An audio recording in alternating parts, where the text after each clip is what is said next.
या मान लो वृत्त में कोण हो, ये सभी टॉपिक पढ़ाए जाएंगे, या चतुर्भुज में कोण हो, ठीक है, या पंचभुज के कोण हो, ये सभी कोण आपको पढ़ाए जाएंगे। चलिए पहले देखो ध्यान से,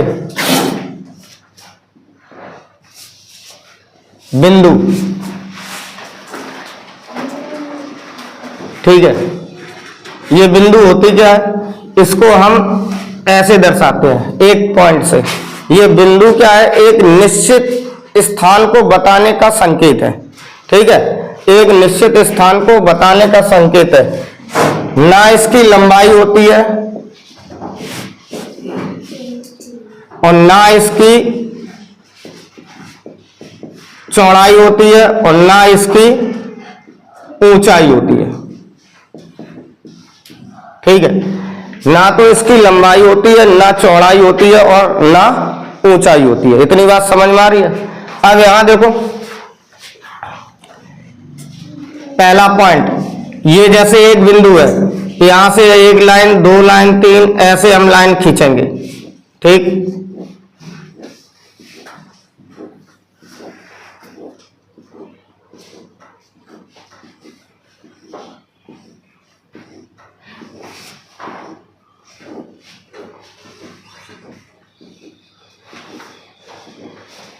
तो ऐसे में यहां पे एक सवाल बनता है, एक बिंदु से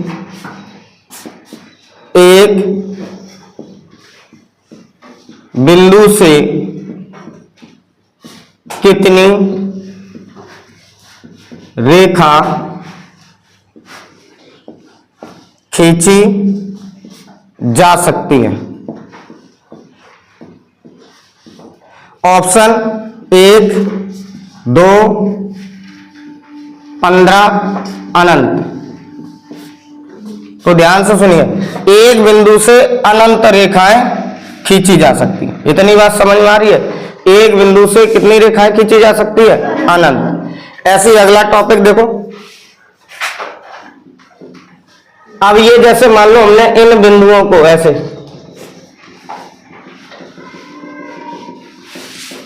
ये तो ये क्या है, कई बिंदुओं के समूह है, ठीक है, बिंदुओं के एक समूह को जब एक सीधी रेखा में रख दिया जाए, ठीक, हाँ, बिंदुओं के एक समूह को जब एक सीधी रेखा में रख दिया जाए तो यह एक रेखा का निर्माण करती है। बात समझ में आ रही है? तो ये एक रेखा का निर्माण करती है। अब मान लो ये पूछा जाए कि एक रेखा में, जैसे ये AB, सवाल ये है एक रेखा में कितने बिंदु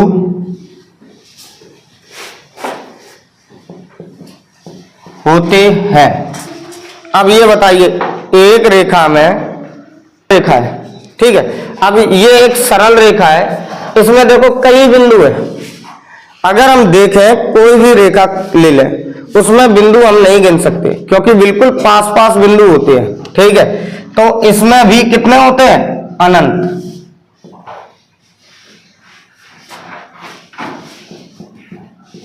कितने बिंदु होते हैं, अनंत, ठीक है।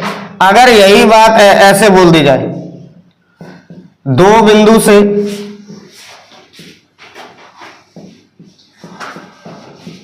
कितनी रेखाएं खींची जा सकती हैं, कितनी रेखा खींची जा सकती है। मान लो एक बिंदु यहां है और एक बिंदु है यहां है, इन दोनों बिंदुओं का हमें प्रयोग करना है और एक रेखा खींचनी है, मतलब जितनी रेखाएं खींची जा सके। तो एक यहां से लेके यहां तक इसको मिला दिया तो केवल और केवल एक रेखा खींची जा सकती है। कितनी? एक। अगर ऐसे ही बोल दिया जाता, चलिए आगे देखो, यहां से बोला जा रहा है 3 बिंदुओं से अधिकतम कितनी रेखाएं खींची जा सकती हैं। यहां पे अधिकतम रेखा के बारे में बात कर रहे हैं। कौन सी? अधिकतम रेखा के बारे में। अब हम बिंदुओं को जैसे मान लो हमने ऐसे रखा, एक बिंदु ये है, एक बिंदु ये है, एक बिंदु ये है। जब हमने इनको ऐसे मिलाया, एक रेखा, ये दो रेखा, तो रेखा नंबर 1 और रेखा नंबर 2। तो कोई बच्चा बोलेगा कि सर हमारे पास तो 2 ही रेखा है। एक बच्चे ने क्या काम किया, एक बिंदु यहां रखी, एक यहां रखी, एक यहां रखी। उसने क्या काम किया, इस एक रेखा मिला दी एक बिंदु से, ये दूसरी रेखा और ये तीसरी। ठीक है, तो यहां पे मान लो 3 बिंदु हो गए, ए बी सी। तो रेखाएं कितनी हो गई? रेखाएं बेटा 3 हो गई। एक ए बी रेखा, ठीक है, और एक बी सी और एक सी ए। देखो, एक पहली रेखा, ये दूसरी रेखा और ये तीसरी। उसने ये पूछा था कि अधिकतम रेखाएं कितनी खींची जा सकती हैं। जब हम अधिकतम की बात करेंगे तो कितनी रेखाएं? 3 रेखा। ठीक है, अधिकतम रेखाएं कितनी होंगी? 3। आ जाओ, ऐसे अगला पॉइंट, अगला पॉइंट दिया गया है 4 रेखाओं से, नहीं 4 बिंदुओं से 4 बिंदुओं से कितनी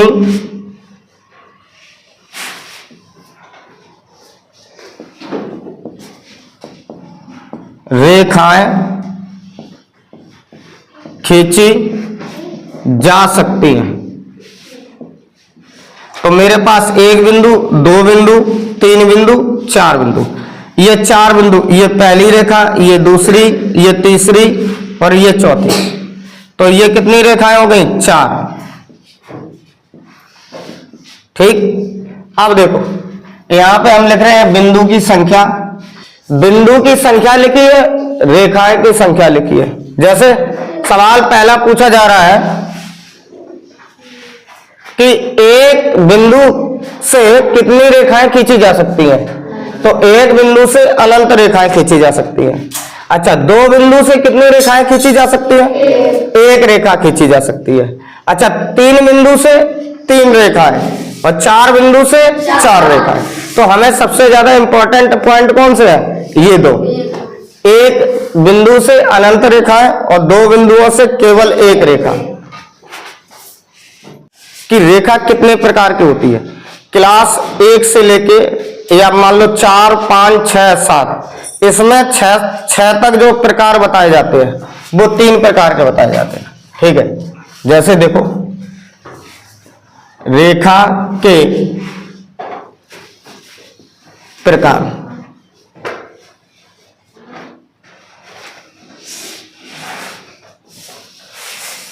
पहला है रेखा। पहला प्रकार क्या है? रेखा। दूसरा प्रकार है रेखाखंड, रेखा खंड। और तीसरा प्रकार है किरण। अब इनका मतलब समझो, कोई रेखा है, उसको हमने खींचा, ठीक, तो ये रेखा, इसका कोई निश्चित लंबाई नहीं है। रेखा की कोई निश्चित लंबाई नहीं है। इसको चाहे इधर बढ़ा दो चाहे इधर बढ़ा दो। पहला पॉइंट क्या है, निश्चित लंबाई ना होना, ठीक है। दूसरा पॉइंट, अंतिम बिंदु का निश्चित ना होना, ठीक है। और ये देखो, ये मान लो कोई ए है और ये पॉइंट क्या है, बी। जब हम इस रेखा को लिखेंगे तो ए बी और ऊपर दोनों तरफ हम क्या कर देंगे, तीर बना देंगे। बात समझ में आ रही है? तो इसमें जो रेखा है, रेखा की कोई निश्चित लंबाई नहीं होती है और अंतिम सिरे जो है वो भी निश्चित नहीं होते हैं। अंतिम सिरे अनंत दूरी तक बढ़ाए जा सकते हैं, ठीक है। तीसरा पॉइंट क्या हो जाएगा, यहां देख लो तीसरा पॉइंट, इसी में देखो, एक तो अंतिम बिंदुओं की निश्चित, ठीक है, निश्चित नहीं होते हैं।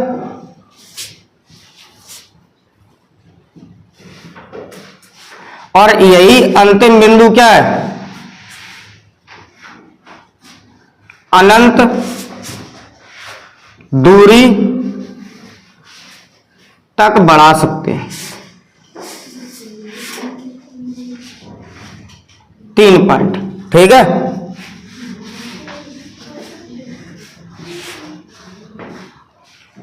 अब रेखाखंड क्या है, इसी रेखा का एक टुकड़ा ले लो, क्या ले लो, एक भाग ले लो, रेखा का एक भाग। जैसे मान लो ये रेखा थी, इसमें हमने इसका बीच का हिस्सा यहां से यहां तक काट लिया, इतना। तो ये मान लो ये ए हो गया, ये बी हो गया, ठीक है। तो इसमें क्या होता है, पहला पॉइंट क्या है, इसकी लंबाई निश्चित होती है, इसकी लंबाई निश्चित होती है। दूसरा, इसके अंतिम दोनों बिंदु निश्चित होते हैं,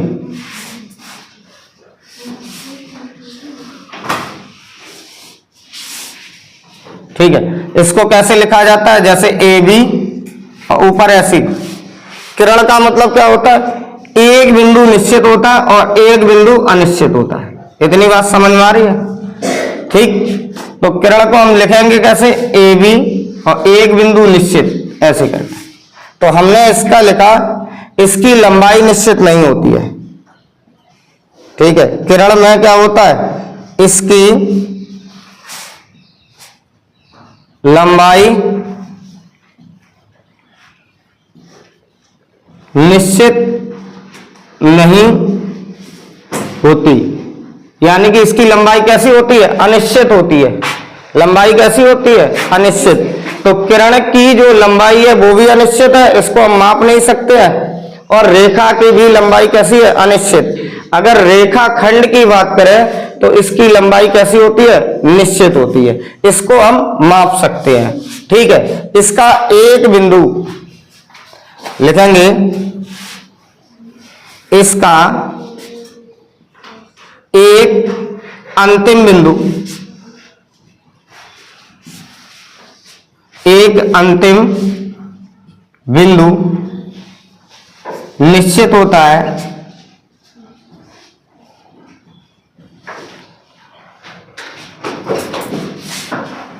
और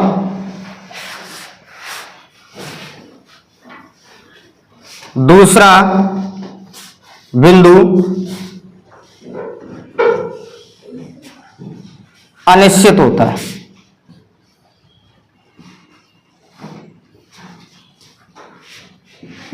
बात समझ में आ रही है? तो ये तीनों चीजों को समझो। रेखा, रेखा में क्या होता है, अंतिम दोनों बिंदु निश्चित नहीं होते हैं। अगर अंतिम दोनों बिंदु निश्चित नहीं होंगे तो इसकी लंबाई निश्चित नहीं होगी। कैसी होगी? अनिश्चित होगी, जिसको हम माप नहीं सकते हैं। रेखाखंड इसके दोनों अंतिम बिंदु निश्चित होते हैं, ठीक है, तो इसकी लंबाई भी कैसी होती है? निश्चित होती है। इसको हम माप सकते हैं, इसकी लंबाई हम ज्ञात कर सकते हैं। तीसरा क्या है? किरण। किरण में क्या है? इसकी जो लंबाई है वो निश्चित नहीं है। क्यों नहीं है? क्योंकि एक बिंदु तो अंतिम बिंदु जो है एक, वो निश्चित होता है और दूसरा कैसा होता है? अनिश्चित। यानी कि जो अनिश्चित बिंदु है उसको हम बढ़ा सकते हैं, उसकी लंबाई में वृद्धि कर सकते हैं।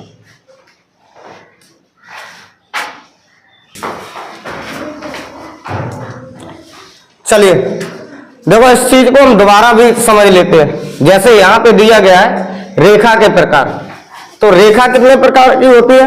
ठीक है, रेखा जो है 3 प्रकार की। अभी हाल फिलहाल में जो क्लास 5 में है, ठीक है, कौन कौन सी? रेखा, रेखाखंड और किरण। तो यहाँ देखो रेखा क्या है? रेखा की निश्चित लंबाई नहीं होती है, यानी कि इसकी अनिश्चित लंबाई होती है। इसके अंतिम सिरे दोनों तरफ वृद्धि कर सकते हैं अनंत दूरी के लिए। इतनी बात समझ में आ रही है? और अंतिम बिंदु निश्चित नहीं होते हैं, यानी कि अंतिम बिंदु कैसे होते हैं? अनिश्चित होते हैं, यानी कि अंतिम दूरी तक इनको बढ़ाया जा सकता है, ठीक है। प्रारंभिक बिंदु भी बढ़ाया जा सकता है और अंतिम बिंदु भी बढ़ाया जा सकता है। रेखाखंड, रेखाखंड रेखा का ही एक भाग है, उसको बीच में से काट लिया गया, ठीक है। इसकी लंबाई निश्चित होती है। जो हम लोग पढ़ते हैं 10 सेंटीमीटर की रेखा खींचिए, वो 10 सेंटीमीटर की रेखाखंड होता है। क्या होता है? रेखाखंड, जिसकी लंबाई क्या होती है? निश्चित होती है, ठीक है। इसके अंतिम दोनों बिंदु कैसे होते हैं? निश्चित होते हैं। इतनी बात समझ में आ रही है? किरण देख लो, इसकी लंबाई अनिश्चित, ठीक है, निश्चित नहीं होती है। इसकी लंबाई जो है निश्चित नहीं होती है, यानी कि इसकी लंबाई कैसी होती है? अनिश्चित होती है, ठीक है। इसका एक अंतिम बिंदु निश्चित होता है और दूसरा अंतिम बिंदु कैसा होता है? अनिश्चित होता है। एक निश्चित होता है और दूसरा कैसा होता है? अनिश्चित होता है। इतनी। चलिए इसमें देखो, ये प्रतिच्छेदित रेखा है। जैसे मान लो ये AB रेखा को एक CD रेखा क्या कर रही है? विभाजित कर रही है, यानी कि काट रही है, प्रतिच्छेद कर रही है। तो ये जो पॉइंट है ये प्रतिच्छेद बिंदु है। क्या है? हाँ, ये जो पॉइंट है ये कौन सा पॉइंट है? प्रतिच्छेद बिंदु। अब इसमें देखो ये कोण बन रहे हैं इनके बीच, एंगल नंबर 1, एंगल नंबर 2 और एंगल नंबर 3 और एंगल नंबर 4। अब इनके बीच में कैसा संबंध होता है इनको भी देखो। जैसे हमने लिखा एंगल 1 बराबर एंगल 3, पहला पॉइंट ये है। अगर ये 60 का है तो ये बेटा भी 60 का होगा। ये मतलब है इसका, एंगल 1 के बराबर में एंगल 3, ठीक है। ये नाम है एंगल 1 और ये नाम है एंगल 3। तो ये अगर 60 का है तो ये बेटा कितने का होगा? ये भी 60 का, ठीक है। अब एंगल 1 और एंगल 2 के बारे में समझो। एंगल 1 प्लस एंगल 2 बराबर होता है 180। क्यों होता है? क्योंकि ये एक सरल रेखा है और सरल रेखा 2 कोण में विभाजित हो रही है, 2 एंगल में विभाजित हो रही है। तो एंगल 1 और एंगल 2 को हमने बता दिया कितना? 180। अब हमें ये बताइए एंगल 1 का मान बेटा कितना था? 60 और प्लस एंगल 2 बराबर 180। तो एंगल 2 बराबर क्या होगा? 180 माइनस 60। तो ये कितना हो जाएगा? एंगल 2 बराबर 120, ठीक है। अगर ये एंगल 2 120 का है तो इसके इधर का भी कितने का होगा? 120 का। बहुत बढ़िया बात। तो यहां से हमने सीखे कि जो सम्मुख कोण है, ठीक है, सम्मुख कोण नहीं, ये विपरीत में जो कोण है ये एक दूसरे के बराबर होते हैं, ठीक है। ये कैसी रेखा है? प्रतिच्छेदित रेखा। इसके बीच में जो एंगल थे उनका हमने बता दिया। अब प्रतिच्छेदित रेखा 2 रेखाएं होती हैं, ठीक है। जब 2 रेखाएं एक दूसरे को काटे तो उनको हम क्या कहते हैं? प्रतिच्छेदित रेखाएं। इतनी बात समझ में आ रही? आगे का टॉपिक देखो।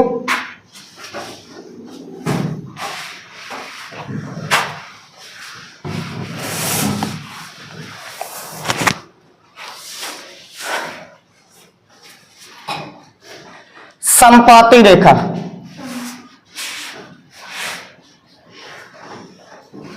ठीक है, समपाती रेखा क्या होती है? एक रेखा, जैसे मान लो ये रेखा AB, ठीक है, और इसी के ऊपर एक और हम रेखा रख दें, बात समझ में आ रही है? इसी के ऊपर एक और रेखा हम खींच दें, उसको मान लो हमने CD, यहां पे AB समपाती किसके ऊपर? CD के ऊपर। यानी कि दो रेखाएं जब एक दूसरे के ऊपर रखी हो, जैसे घड़ी में 12 बजते हैं, छोटी सुई और बड़ी सुई एक दूसरे को ढक लेती है, ठीक है, तो वो कौन सी स्थिति होती है? समपाती। ठीक है, कैसी होती है? समपाती। अब आ जाओ,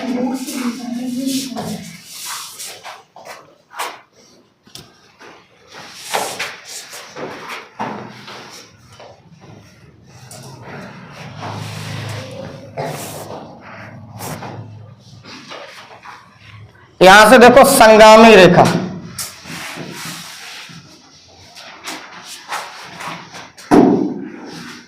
जब दो या दो से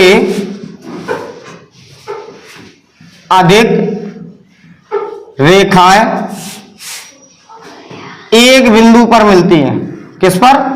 एक बिंदु पर मिलती है, ठीक है, तो उसे हम क्या कहते हैं? संगामी रेखाएं कहते हैं। इतनी बात समझ में आ रही है? चलिए अब देखो संगामी रेखाओं के बारे में देखो ध्यान से। जैसे मान लो एक बिंदु ये है, इसको हमने O मान लिया। क्या मान लिया? O बिंदु। अब यहां से हमने एक रेखा ऐसी मिलाई, ये क्या हो गया? AO। ऐसी हमने एक और रेखा मिलाई, ये क्या हो गया? BO। ठीक है, एक और हमने रेखा मिलाई, ये हो गया CO। एक और हमने रेखा मिलाई, इसको हमने बोल दिया DO। ऐसी हमने एक और रेखा मिलाई, E। एक और रेखा मिलाई, F। ये क्या है? G। और ये क्या है? H। तो यहां पे जितनी रेखाएं मिल रही हैं, कौन कौन सी रेखा मिल रही है? AO, BO, CO, DO, EO, FO। ठीक है, ऐसी GO, HO। तो यहां पे करीब करीब एक ही बिंदु पर कितनी रेखाएं मिल रही हैं? 1 2 3 4 5 6 7 8, 8 रेखाएं मिल रही हैं। इनको हम क्या कहते हैं? संगामी रेखाएं कहते हैं। ठीक है, कौन सी रेखा बोलते हैं? संगामी रेखा। ठीक, आगे देखो,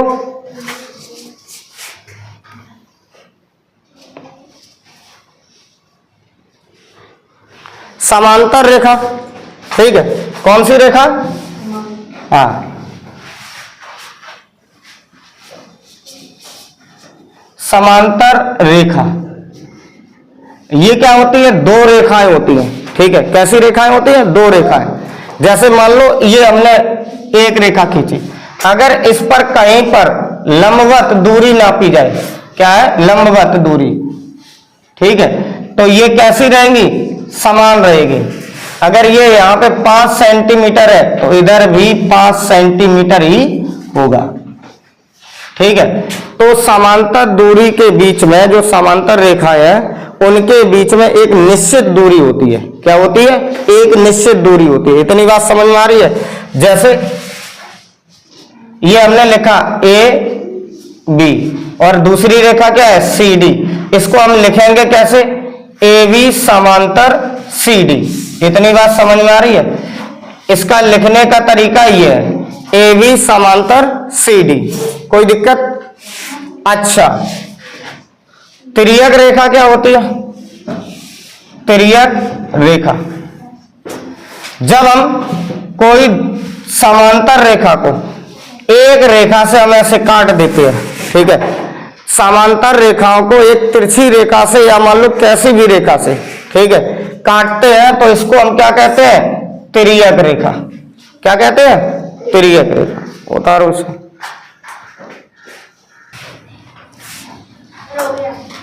ठीक है, ठीक ठीक सुन लिया।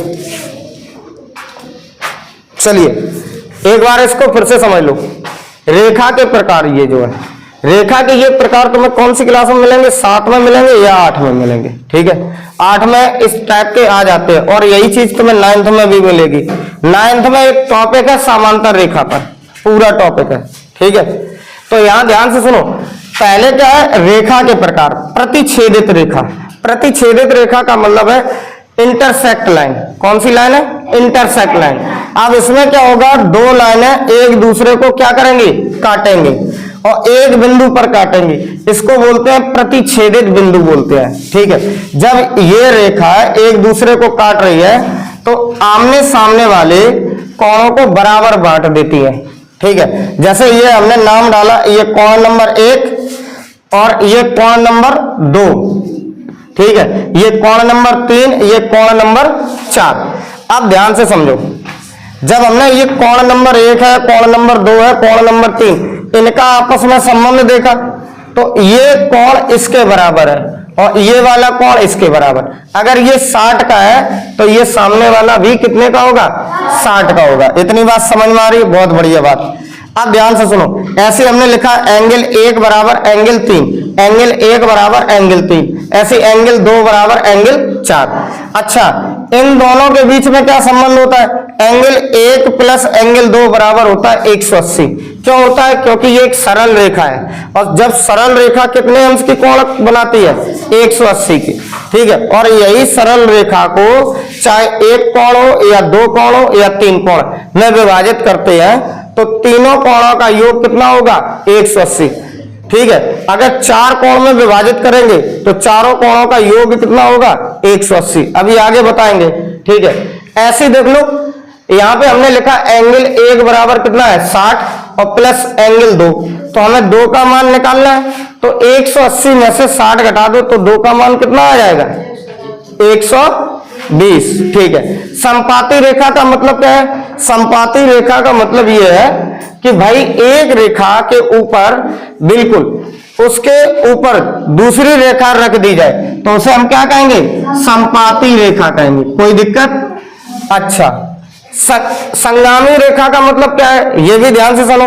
एक बिंदु से जितनी रेखाएं खींची जाएंगी, एक बिंदु से जितनी रेखाएं खींची जाएंगी उनको हम क्या कहेंगे, संगामी रेखाएं कहेंगे। जैसे जब 2 या 2 से अधिक रेखाएं एक बिंदु पर मिलती हैं, 2 या 2 से अधिक रेखाएं एक बिंदु पर मिलती है उसे हम क्या कहते हैं, संगामी रेखाएं। या फिर मान लो एक बिंदु से जितनी भी रेखाएं खींची जा सके, ठीक है, जितनी भी रेखाएं खींचते हैं उनको हम क्या कहते हैं, संगामी रेखाएं। अगर ये पूछ दी जाए संगामी रेखाओं की संख्या कितनी होती है तो अनंत होती है। अब यहां आ जाओ, समांतर रेखाएं, 2 रेखाएं एक दूसरे के मतलब जैसे हमने एक रेखा ये खींची और एक रेखा ये खींची, इनके बीच की जो दूरी है, लंबवत दूरी कैसी होनी चाहिए, समान होनी चाहिए। यहां पे हमने क्या सीखा, लंबवत दूरी कैसी होनी चाहिए, समान। किसमें, समांतर रेखा में। और इनके किनारे नहीं मिलते हैं। एक और बात ध्यान से सुना, ठीक है, यानी कि अंतिम सिरे एक रेखा के दूसरी रेखा से नहीं मिलते हैं। ठीक है, आ जाओ, तिर्यक रेखा क्या है, तिर्यक रेखा कोई एक रेखा समांतर रेखा को जब काटती है तो उसे हम क्या कहते हैं, तिर्यक रेखा कहते हैं। आंतरिक झुकाव को, चलिए यहां देखो कोण, अगली हेडिंग क्या है, कोण। तो ध्यान से समझो, पहले इसकी परिभाषा समझो। यहां पे लिख रहे हैं जब 2 सरल रेखाओं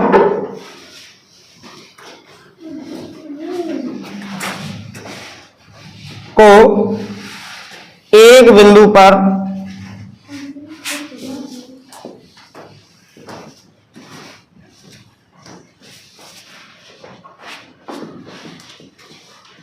मिलने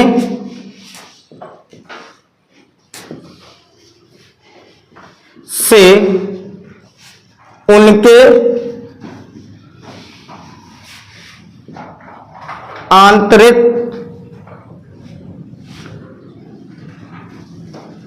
झुकाव को कोण कहते हैं। ठीक है, मान लो एक रेखा ये है और ये इस बिंदु पर मिल रही है और एक रेखा ये है। ठीक है, ये मान लो एक ए बी रेखा है और एक बी सी रेखा है। दो रेखाएं थी, कौन कौन सी? एक ए बी रेखा थी और ये दूसरी रेखा क्या थी? B C. ठीक है, ये दो रेखाएं कैसी है? सरल रेखाएं है और ये किसी एक बिंदु पर मिल रही है। इनके आंतरिक का मतलब है ये वाला आंतरिक झुकाव को क्या कहते हैं? कोण कहते हैं। इतनी बात समझ में आ रही है? और इसको हम किससे? थीटा से दर्शाएंगे। ये क्या है? कोण। बात समझ में आ रही? इसको हम पढ़ेंगे कैसे? देखो, angle A B C, A B C, या फिर इसी को हम क्या कह सकते हैं? इधर से पढ़ सकते हैं, एंगल सी बी ए, सी बी ए। जहां पर कोण बना है उसको हम बीच में रखेंगे। जैसे बी पे क्या है? कोण बना है, तो इसको हमने कहां रखा? बीच में। ठीक है, ये चेंज होते रहेंगे, या तो तुम पहले ए बी सी बोल दो या फिर सी बी ए बोल दो। इतनी बात समझ में आ रही?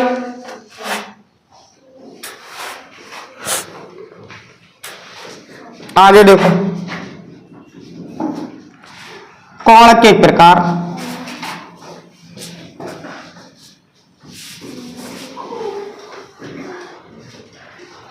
ठीक है, सबसे पहला है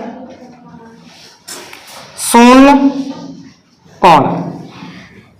ठीक है, शून्य कोण।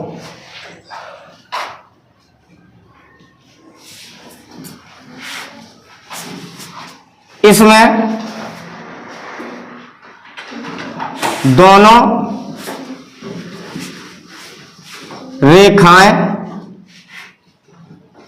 समपाती होती है। दोनों रेखाएं कैसी होती है? समपाती होती हैं। इनके बीच केवल शून्य अंश का कोण होता है। ठीक है, जैसे ये रेखा है, एक रेखा दूसरी रेखा के ऊपर है, तो इसको हम क्या कहेंगे? शून्य कोण। दूसरा न्यून कोण।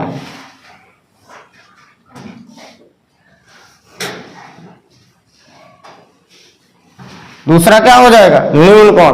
और न्यून कोण को इंग्लिश में क्या कहते हैं? Acute angle. ठीक है, दूसरा हो जाएगा न्यून कोण। अब इसकी परिभाषा क्या है? जो कोण 0 से अधिक और 90 अंश से कम हो।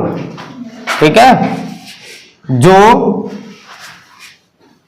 कोण 0 अंश से अधिक, अधिक का मतलब है बड़ा, और 90 अंश से कम, कम का मतलब है छोटा हो। ठीक है, जो कोण 0 अंश से अधिक और 90 अंश से छोटा हो, उन सभी कोणों को क्या कहेंगे? न्यून कोण।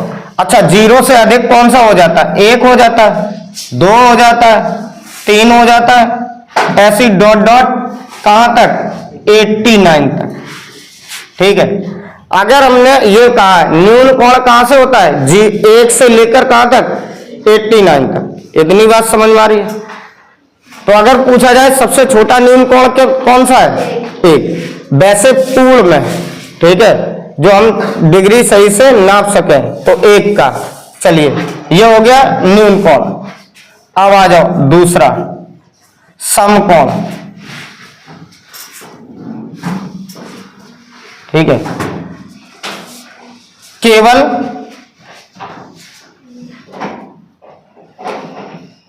नब्बे अंश के, एक काम करो, इसको देखो, न्यून कोण को हम कैसे लिख सकते हैं, ध्यान से सुनना।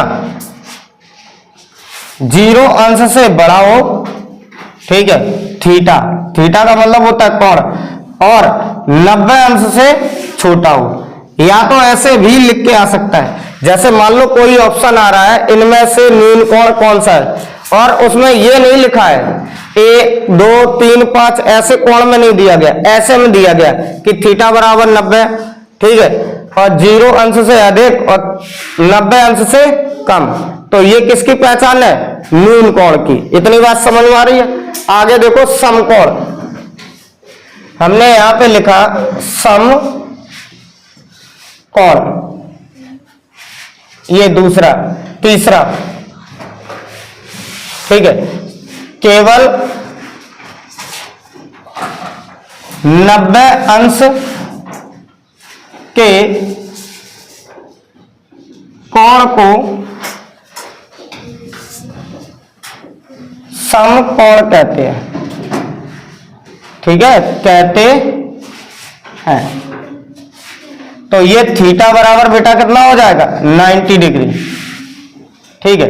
जैसे मान लो कोई हम बना रहे हैं, इस पे एकदम ये लाइन, अगर हम ये यहां से यहां तक देखें तो ये तुम्हारा क्या है, न्यून कोण, और ये जो बना है ये कितने का है, 90 अंश का, क्योंकि यहां से ये कितना, इनके और इनके बीच में कितने अंश का कोण है, 90 अंश का, ठीक है।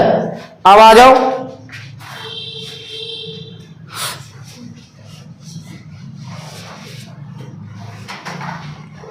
अधिक कोण, चौथा, अधिक कोण, हम ऐसे ही परिभाषा लिखेंगे, जो कोण,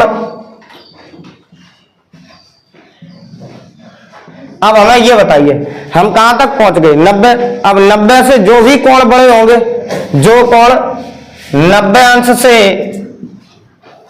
अधिक और 180 अंश से छोटे होंगे, उनको हम क्या कहेंगे, अधिक कोण। जैसे उदाहरण, 90 से बड़ा कौन होता है, 91, 92, 93, 94, और इसको ले जाओ कहां तक, 179 तक, ठीक है। इसको हम कैसे लिखेंगे, 90 अंश से बड़ा, ठीक है, और 180 से छोटा।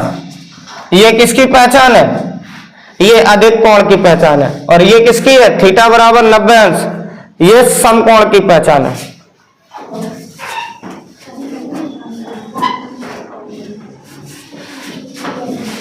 इसी को बेटा कहते हैं ऋजु कोण।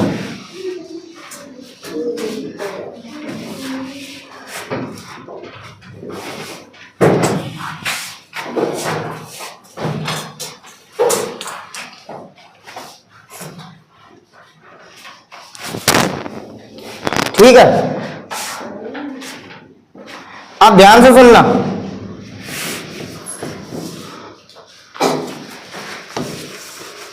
ठीक है। सरल कोण इसको क्या कहते हैं, ऋजु कोण। ये होता क्या है, ये दो 90-90 कोणों को मिलाकर बना होता है, ठीक है।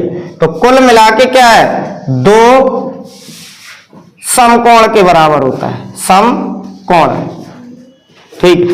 जैसे ये एक हमने लाइन खींची, और ये इनके बीच में जो कोण है वो कितने का है, 180 अंश का, ठीक है। तो सरल कोण क्या होता है, केवल 180 अंश के कोण को सरल कोण कहते हैं, ठीक है। यानी कि थीटा बराबर कितना है, 180 अंश। इतनी बात समझ में आ रही है, थीटा बराबर कितना है, 180 अंश। सरल कोण मतलब है ऋजु कोण, ठीक है, जो कितने का होता है, 180, जो किसके बराबर होता है, दो समकोण के बराबर होता है। इतनी बात समझ में आ रही है। आगे देखो,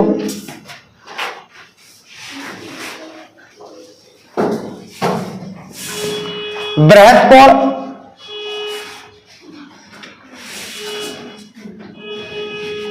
इंग्लिश में कहते हैं रिफ्लेक्स एंगल, ठीक है। बृहत कोण, आप ध्यान से सुनो, ये क्या है, जैसे यहां से लेके ये 180 का बन गया। अब 180 अंश से जितना भी कोण होगा, कहां तक, 360 तक, यानी कि जो कोण 180 अंश से अधिक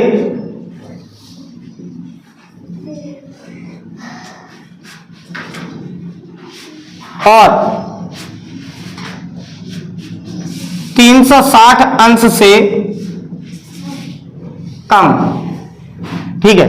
जो कोण 180 से अधिक और 360 से कम, उसको हम क्या कहते हैं, बृहत कोण, ठीक है। इसका उदाहरण 181, 182, ऐसे चले जाओ, 3, 5, 9, 359 अंश तक। तो कितना होता है, 359 अंश तक। अब आ जाओ पूर्ण कोण, पूर्ण कोण, इसी को हम कहते हैं संपूर्ण कोण, ठीक है। यानी कि जो कोण केवल एक 360 अंश का होता है, कितने का होता है, 360 अंश का। अब ध्यान से सुनो, तो ये क्या है, 4 समकोण के समान होता है, ठीक है। पूर्ण कोण किसके बराबर होता है, 4 समकोण के बराबर होता है, या फिर 2 सरल कोण के बराबर होता है, सरल कोण के बराबर होता है। बात समझ में आ रही है, ठीक है।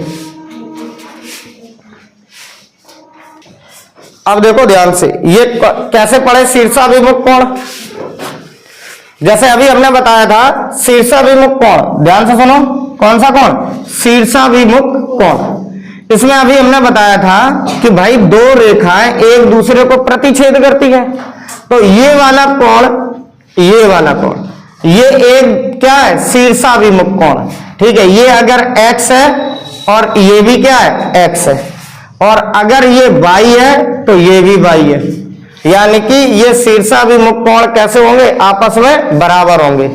तो इनमें क्या संबंध होता है, x, ये देखो जैसे ये वाला एंगल और ये वाला एंगल, तो हमने यहां देखा x प्लस y बराबर कितना होता है, 180। क्यों होता है, अभी आपको हमने बताया था कि ये एक सरल रेखा है, और सरल रेखा कितने अंश की कोण की होती है, 180 की, और इनको सरल रेखा को दो कोणों में बांट दिया, तो दोनों कोणों को जब हम मिलाएंगे तो वो किसके बराबर होगा, 180 के बराबर होगा। बात समझ में आ रही है, ठीक है। शीर्षाभिमुख कोण। अगला देखो आसन्न कोण, क्या देखेंगे,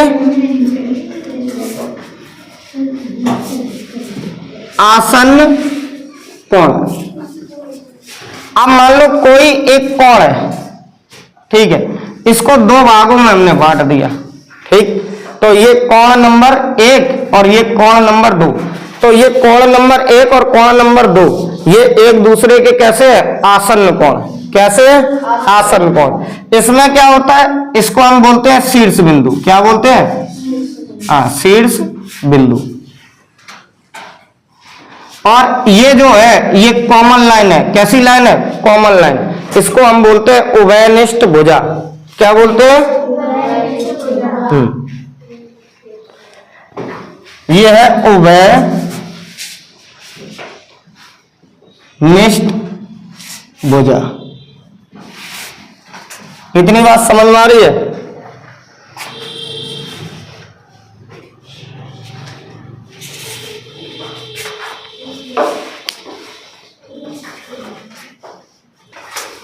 ठीक। यहां देखो कोण पर आधारित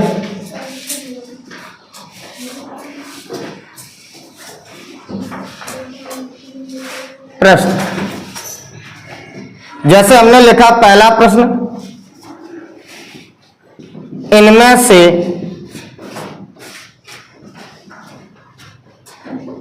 कौन सा कोण न्यून कोण है। ठीक है, हमने यहां दिया 93, 90, 180, 75। तो आपको ये पहचानना इनमें से कौन सा कोण न्यून कोण है। तो ये 4 ऑप्शन दिए गए हैं, तो कौन सा कोण है? ये भैया न्यून कोण है 75, क्योंकि न्यून कोण की परिभाषा क्या थी? जो कोण 0 से अधिक और 90 से कम हो। इसमें बताइए 0 से अधिक और 90 से कम, ये 90 है, ये 90 से ज्यादा है, ये भी 90 से ज्यादा है, तो केवल और केवल क्या है? 75। आगे देखो दूसरा सवाल, इनमें से कौन सा कोण न्यून कोण नहीं है। न्यून कोण नहीं है। 30, 40, 50, 90। मान लो ये 4 ऑप्शन दिए गए हैं, आपको ये बताना है इनमें से न्यून कोण नहीं है। 90, बहुत बढ़िया। तो ये कौन सा कोण है? समकोण। ठीक है, सवाल नंबर तीसरा, इनमें से समकोण कौन सा है? 70, 180, 90, 270। तो इनमें से आप ये बताइए समकोण कौन सा है? 90। बहुत बढ़िया बात। ठीक है, चौथा सवाल देखो, इनमें से अधिक कोण है? 90, 75, 180, 170। ठीक है, इनमें से अधिक कोण कौन सा है? 170, क्योंकि अधिक कोण की परिभाषा ही होती है 90 से अधिक और 180 से कम हो। अगला सवाल देखो, ये चौथा था, पांचवा सवाल, इनमें से अधिक कोण नहीं है। 170, 145, 93, 180। इनमें से अधिक कोण नहीं है, तो कौन सा नहीं है? 180। बहुत बढ़िया बात। ठीक, सवाल नंबर 6, इनमें से सरल कोण है? 90, 75, 180, 170। इनमें से सरल कोण है, कौन सा सरल कोण है? 180। तो ये एक सरल कोण है। सवाल देखो सातवां, इनमें से वृत्त कोण है? 170, 180, 270, 70। आपको ये बताना है इनमें से वृत्त कोण कौन सा है? 270। पहले हमें परिभाषा पता होनी चाहिए। वृत्त कोण की परिभाषा क्या है? वे कोण जो 180 से अधिक हो और 360 से कम हो। तो 360 से कम कौन सा है?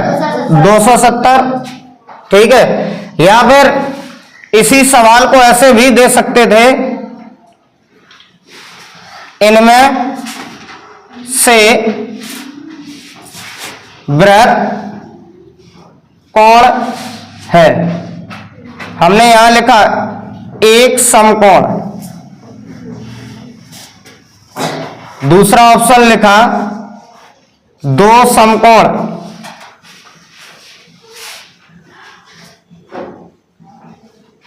तीसरा ऑप्शन लिखा है तीन समकोण, और चौथा ऑप्शन लिखा है चार समकोण। अब समस्या ये आ रही है, एक समकोण का मतलब कितना होता है? 90। दो समकोण का मतलब कितना होता है? 180। तीन समकोण का मतलब होता है 270। चार का मतलब होता है 360। अब इसमें से ये देखना है कि इनमें से वृत्त कोण कौन सा है? तीन समकोण। ठीक है, इसमें से ये देखना है तीन समकोण है? ठीक है, इनमें से वृत्त कोण है कौन सा? 270। और 270 किसके बराबर होता है? तीन समकोण के बराबर होता है। इतनी बात समझ में आ रही? कोटि पूरक। ठीक है, और इसी को भाई, इसी का दूसरा नाम है पूरक कोण।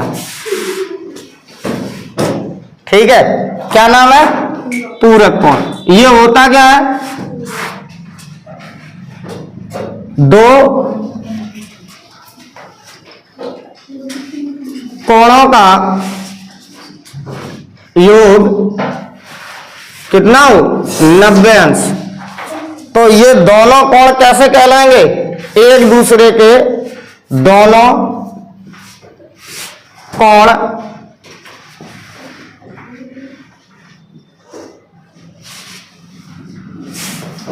एक दूसरे के कोटि पूरक कोण कहलाते हैं।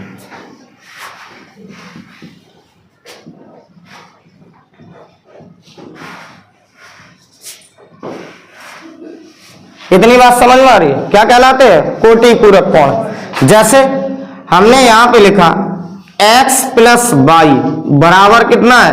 90। एक कोण कौन सा है? x, और एक कोण कौन सा है? y। दो कोणों का योग कितना हो? 90 अंश। जैसे सवाल देखो ध्यान से, 30 का कोटि पूरक कोण ज्ञात करो। अब हमें बताइए, दो कोणों का योग कितना होना चाहिए? 90 अंश। एक कोण 30 का है तो दूसरा कितने का होगा? 60 का। सीधी बात है, 90 में से 30 घटा दो। अगर हमें कोई भी पूरक कोण निकालना है तो हम क्या करेंगे? 90 माइनस कोण, और ये कोण कौन सा होगा? जो दिया गया कोण है। तो जैसे हमने इसका निकाला तो 90 माइनस 30, तो ये कितना निकल के आया? 60। जैसे दूसरा सवाल, 40 का पूरक कोण ज्ञात करो। पूरक कोण ज्ञात करो। ठीक है, तो हमें ये बताइए, एक कोण 40 का, इसका पूरक कोण कितने का होगा? 40 में कितना जोड़ा? 90 हो जाए 50। बहुत बढ़िया बात। या फिर हम ऐसे सीधा कर लें कि भैया 90 में से 40 घटा दो तो कितना हो गया? 50। एक तो इस टाइप के सवाल आते हैं कि आपको एक कोण दिया जाएगा और क्या पूछ दिया जाएगा? पूरक कोण ज्ञात कीजिए या कोटि पूरक कोण ज्ञात कीजिए। इतनी बात समझ में आ रही है? कोटि पूरक कोण या पूरक कोण का मतलब होता है दो कोणों का योग कितना होना चाहिए? 90 अंश। इतनी बात समझ में आ रही है? अब आ जाओ, सवाल देंगे तीसरा, कोण और कोटि पूरक कोण का अनुपात 4:5 है। तो कोण ज्ञात करो, कोण ज्ञात करो। ठीक है, अब हमें बताइए इन दोनों कोणों का अनुपात कितना है? 4:5 है। कोण और कोटि पूरक कोण है। ठीक है, तो कोण ज्ञात करनी है तो हम यहाँ पे देखो, जैसे हम पहले सरल तरीके से करेंगे, इन दोनों को क्या मान लेंगे? अनुपात को हमने मान लिया x लगा के, जैसे हमने लिखा 4x और 5x, इन दोनों को जोड़ दो और किसके बराबर होगा? 90 के। तो 4x और 5x, x कोई ऐसी समस्या नहीं है, टॉफी समझ लो इनको। क्या समझेंगे? टॉफी। मेरे पास 4 टॉफी है, 5 टॉफी है, कितनी टॉफी हो गई? 9 टॉफी। ये तो समझ में आया। तो ऐसे यहां समझो 4x और 5x कितना हो गया? 9x। तो हमने यहां पे लिखा 9x बराबर 90 और इस 9 से इसको काट दो तो x की वैल्यू कितनी है बेटा? 10।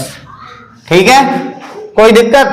अब हम क्या करेंगे? 10 का गुणा 4 में करेंगे तो ये कितना हुआ? 40 और 10 का गुणा 5 में किया, 10 पना 50। तो पहला कोण कितने का है? 40 का। दूसरा कोण कितने का है? 50 का। तो ये एक दूसरे के क्या है? कोटि पूरक कोण है। क्या है? इसका दूसरा तरीका ध्यान से सुनो कैसे लगाएंगे। देखो भैया, पहले हम अनुपात को जोड़ लेंगे, कुल अनुपात निकालेंगे। क्या निकालेंगे? हाँ, कुल अनुपात। अब हमें ये बताइए 4 + 5 ये कितना होता है? 9। ठीक है, हमें जैसे पहले वाला कोण निकालना है, कोण और कोटि पूरक कोण दोनों को जब हम मिलाएंगे तो कुल योग इनका कितना होता है? 90 अंश। जिन दो कोणों का योग 90 अंश होता है उसे हम क्या कहते हैं? पूरक कोण। अच्छा, 90 का कौन सा? हमें 4 वाला निकालना है, तो हमने यहां लिखा 4 और बटे में कुल कितना हो जाएगा? 9 से इसे काट दो, कितना आया? 10। 10 चौको 40। तो ये 40 का हो गया। दूसरा निकालना था, जैसे 90, इसका कौन सा भाग है? 5। और 5 में ये इसका कुल अनुपात कितना था? 9 से ये 90 काटो तो कितना हो गया? ठीक है, ये 10 और 10 पना 50। तो यहां से पहला कोण कितने का है? 40 का। दूसरा कितने का है? 50 का। चाहे हम इस तरीके से लगा लें, चाहे ऐसे लगा लें। अगर कोण और पूरक कोण का अनुपात दिया गया है तो ठीक है, उतारो।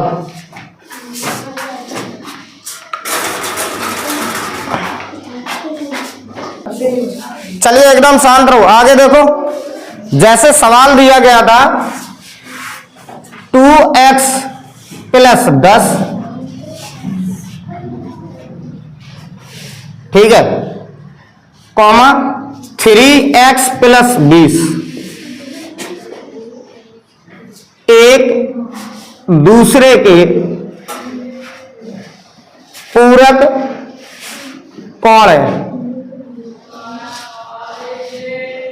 तो x का मान ज्ञात करो। ठीक है, मान ज्ञात करो। सवाल समझ में आ रही है? ये दो कोण दिए गए हैं जो एक दूसरे के कैसे है?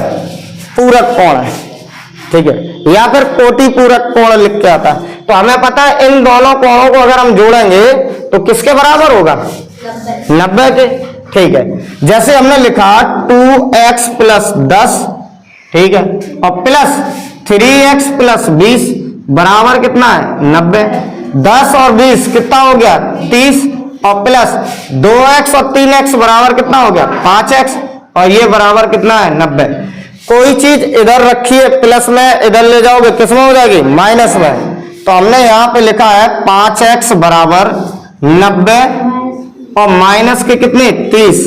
तो 5x बराबर कितना है? 60। इसको हम काटेंगे तो x की वैल्यू कितनी हो जाएगी? 5 का भाग दे दो 60 में, 12। तो यही तो पूछा गया था, x का मान ज्ञात करो। क्या ज्ञात करो? मान। अगर बेटा वो तुमसे पूछ देता कोण ज्ञात करो, ठीक है, तो देखो 5 कितना था पहले? 2x और प्लस का कितना है? 10। अब ध्यान से सुनो, तो 2 × 12 + 10, तो 12 दूनी 24 और प्लस का 10 कितना हुआ? 34। पहला 34 का है, दूसरा निकाल लो। 3x प्लस 20, 3 गुणे 12 और प्लस 20, 12 12 12 तिया 36 और प्लस 20। तो इन दोनों को जोड़ो, कितना हो गया? 720। 56 हो गया। ठीक है, 34 और 56 को जब हम जोड़ेंगे तो कितना हो जाएगा? 90 हो जाएगा। Yes sir. ठीक है, ऐसे यहां सवाल देखो, इनमें से कौन सा युग्म पूरक कोण है? पूरक कोण है। जैसे हमने यहां पे दे दिया 23, 47, 45, 55, 30, 70,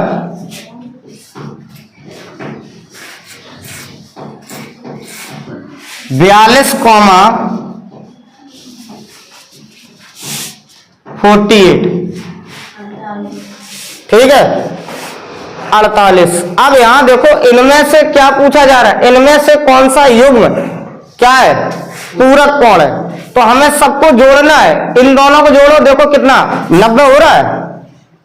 दोनों को जोड़ो, 7 और 3 10, हासिल 1। ठीक है, 4 और 2 6 और 1 7, यानी कि इनका योग कितना है? 70। हमें चाहिए कितना? 90। अच्छा, इन दोनों को जोड़ेंगे तो यहां देखो 40 और 50 90, और 5 और 5 ये 10, कितना हो गया? 100। इनका योग कितना हुआ? 100। तो हमें चाहिए कितना? 90। अब यहां देखो 30 और 70, 100 चाहिए कितना? 90। 8 और 2 10, हासिल कितना? 1। 4 और 4 8 और 1 9। तो इन दोनों का केवल ही योग हो रहा है कितना? 90। तो इसका आंसर कौन सा है? ये। ऐसे इसमें से पूछा जाएगा, इनमें से कौन सा युग्म पूरक कोण नहीं है? जैसे 30, 60, 45, 35, 40, 50,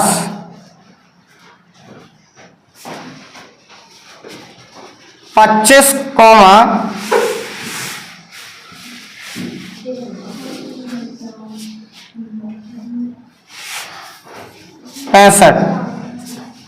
25, 65।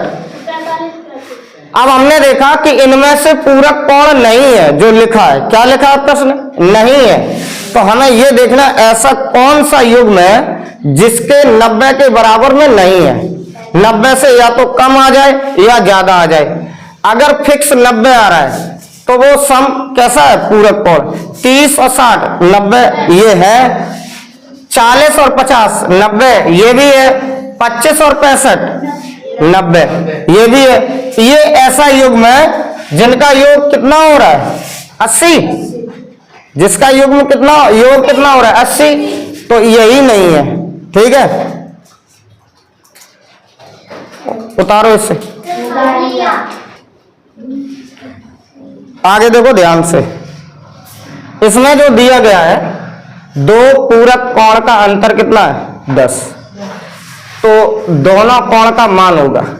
अब जो ऑप्शन दिए गए हैं, हमें तो सबसे पहले ये देखना है कि इनका दोनों का योग कितना होना चाहिए? 90 अंश। कितना होना चाहिए? 90 अंश। और उन्हीं दोनों का अंतर होना चाहिए कितना? 10। कभी कभी ऐसा होता है कि दोनों कोणों का योग कितना होता है? 90 अंश नहीं होता है, मगर अंतर 10 होता है। तो वो पहले ही ऑप्शन में होता है। बच्चा क्या करता है? पहले ही वाले को गोला मार दिया, हो गया काम। ठीक है, ऐसा नहीं है। हमें दोनों कंडीशनें चेक करनी है। पहले योग देखना है तो कितना आ जाए? 90, और अंतर देखो कितना होगा? 10। तब ये सवाल पूरा कंप्लीट होगा। जैसे 35 और 25 इनको जोड़ो तो 90 होता है? तो ये तो पहली वक्त ये समपूरक कोण है ही नहीं। क्या नहीं है? पूरक कोण नहीं है। इन दोनों का योग करो, ये 100 है, ये भी पूरक कोण नहीं है। इन दोनों का योग कीजिए 90। इनका तो ये पूरक कोण है मगर इनका अंतर 10 है। पहले ये देखिए 55 में से 35 घटाओ तो कितना बच रहा है? 20। तो ये सवाल पूरक कोण है मगर दूसरी कंडीशन नहीं अप्लाई कर रहा है। कौन सी? अंतर कितना नहीं है? 10। अच्छा 40 और 50 इनका योग देखो कितना है? 90। अंतर देखो कितना है? 10। तो ये इसका आंसर क्या हो जाएगा? 40 और 50। ऐसे ही इधर देखो दो पूरक कोण का अंतर कितना है? 20 और युग्म ज्ञात कीजिए, यानी कि वो जोड़े बताइए जिनका अंतर कितना हो? 20। तो बताइए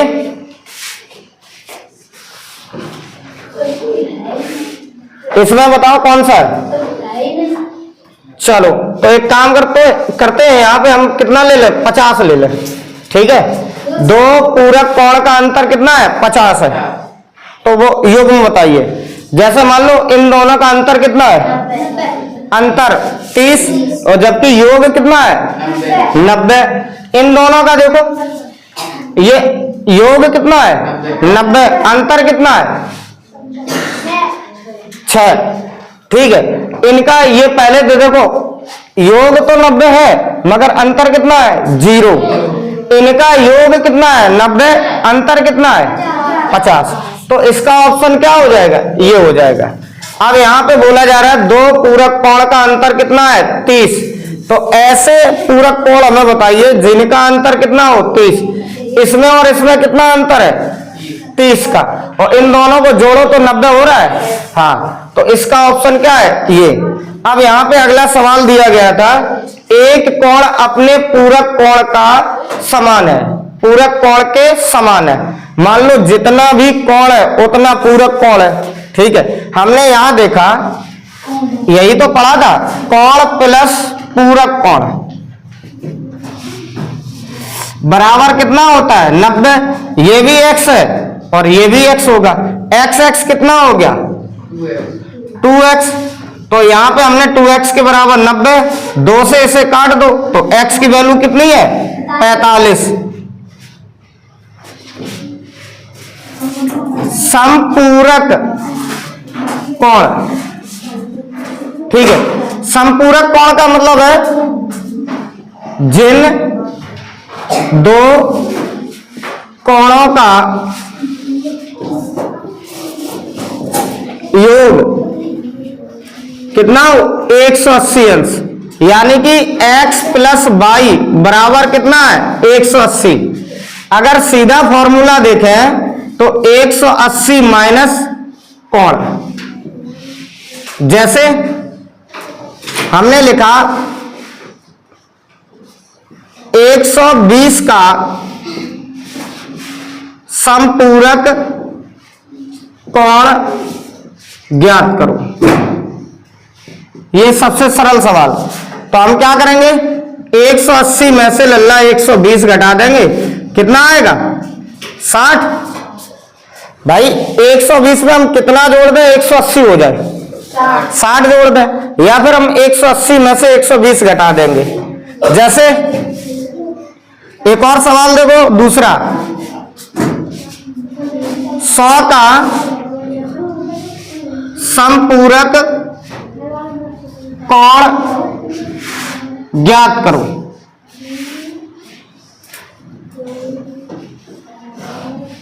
तो हम क्या करेंगे? 180 में से कोण घटाएंगे। तो कोण कितना दिया था? तो हमने लिखा 180 माइनस 100 तो बराबर 80। ठीक है, यहां देखो एक कोण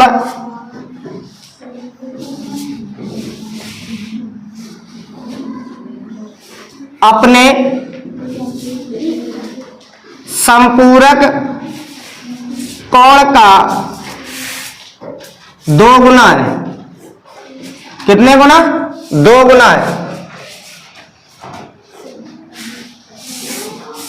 तो कोण ज्ञात करो, कोण ज्ञात करो। ऐसी एक कोण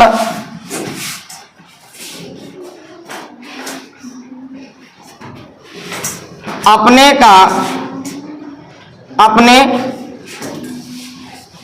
संपूरक कोण का 4 गुना है, तो कोण ज्ञात करो। तो ध्यान से सुनो, यह कह रहा है कि कोण संपूरक कोण से 2 गुना है। मान लो संपूरक कोण कितना था, संपूरक कोण बेटा x है, तो बेटा कोण कितना हो जाएगा 2x। हमको पता है कि इन दोनों का योग कितना होगा 2x प्लस x बराबर कितना है 180। इन दोनों को जोड़ो 3x बराबर 180, 3 से इसे काटो तो 60। तो इस समय x की वैल्यू कितनी हो गई 60, और 60 में जब 2 का गुणा करेंगे 120, तो कोण हो जाएगा कितना 120 का, और संपूरक कोण कितने का हो जाएगा 60 का। इसी तरीके से ये सवाल दिया गया है, एक कोण अपने संपूरक कोण का 4 गुना है, तो हमने इधर लिखा कोण और इधर लिखा संपूरक कोण। तो संपूरक कोण मान लो x, ये कितना हो गया 4x। अब इन दोनों कोणों को जब हम जोड़ेंगे तो किसके बराबर होगा 180 के। तो हमने लिखा 4x प्लस x बराबर 180। ये कितना हो गया 5x बराबर 180, 5 से इसे काटो तो 5 तिया 15, बचा कितना 3, और 5 छक्का 30। बहुत बढ़िया। तो इस समय कोण कितने का है 36 का, और इसमें हमने 4 का गुणा 36 में किया, तो 4 का पाड़ा पड़ेंगे 6 से ज्यादा 9, कितना हुआ 24, 24 की 4 हासिल 2, और 4 का पाड़ा पड़ेंगे 3 में 12, 12 और 2 14। तो कोण भैया 144 का हुआ, और संपूरक कोण कितने का हुआ 36 का। उतारो इसे।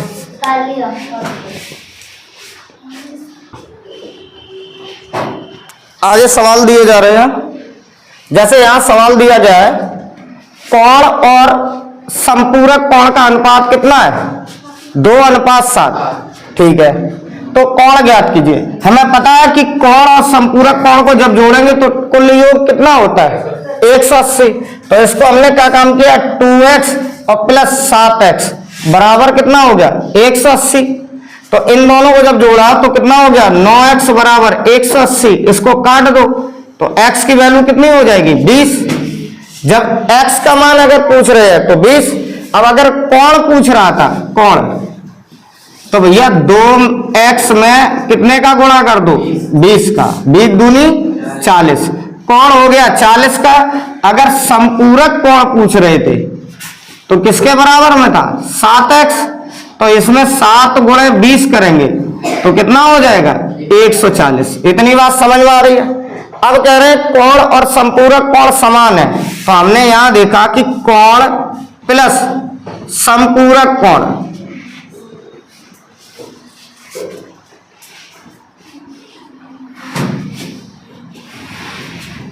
संपूरक कोण, इनका योग बेटा कितना होता है 180।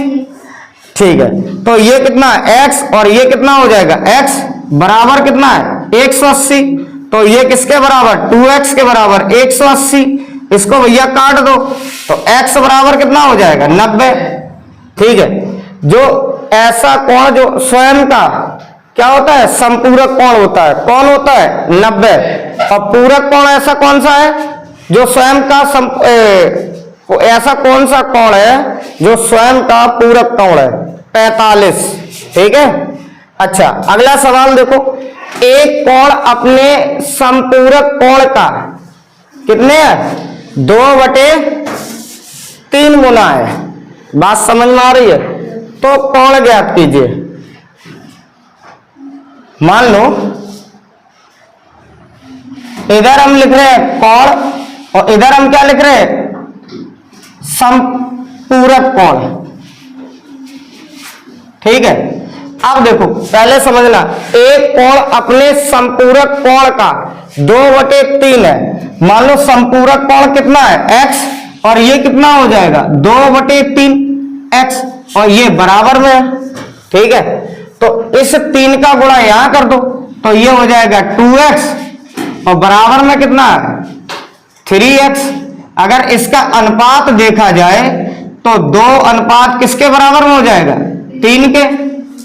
बात समझ में आ रही कि नहीं। अब हम क्या करेंगे कि भाई इसको हम सीधा करेंगे 2x प्लस 3x बराबर कितना होता है 180, 5x बराबर 180, तो x बराबर क्या हो जाएगा, 5 से इसे काटो कितना 36, तो x की वैल्यू कितनी है 36।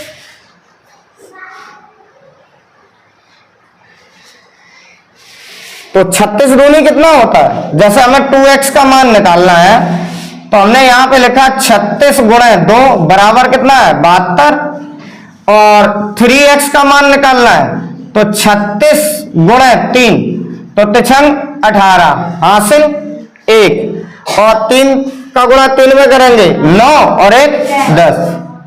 ठीक है, तो 1 72 है और 1 तुम्हारा कितना है 108। ऐसे यहां दिया गया था, एक कोण अपने संपूरक कोण का 4/5 गुना है। हमने इधर लिखा कोण और इधर लिखा संपूरक।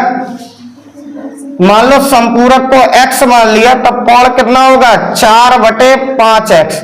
इस 5 को हमने क्या काम कर दिया, दोनों में 5 का चाहे गुणा कर दो, नहीं तो इसका गुणा इसमें कर दिया। ये हो गया 4x, ये कितना हो गया 5x। ठीक है, तो मान लो कोण है 4x और संपूरक कोण कितना है 5x। हमने यहां पे लिखा 4x प्लस 5x बराबर 180। ये कितना है 9x बराबर 180, काट दो इसे, तो x की वैल्यू कितनी है 20। अगर इसका मान निकालना है तो 4 गुणे 20 बराबर कितना है 80, और 5 गुणे 20 बराबर कितना हो जाएगा 100। तो ये इनके आंसर है, उतारो।